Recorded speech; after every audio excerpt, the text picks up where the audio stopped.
What are the two things quite unavoidable?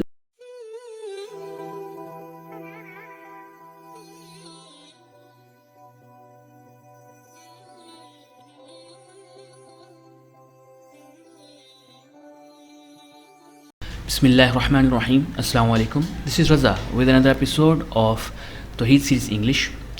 Today I am going to read and explain another hadith from Sahih Muslim, hadith 269. Bismillahirrahmanirrahim.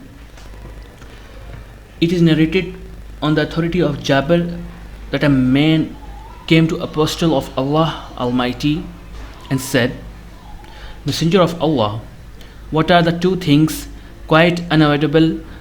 He replied, he who dies without associating anyone with Allah would necessarily enter paradise, and he who dies associating anything with Allah would enter to the fire, hell.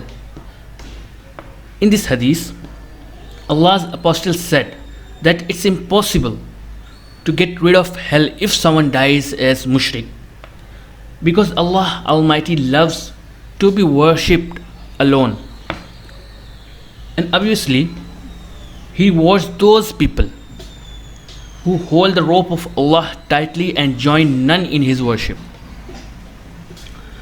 So we can say that our condition of faith determines our faith after death.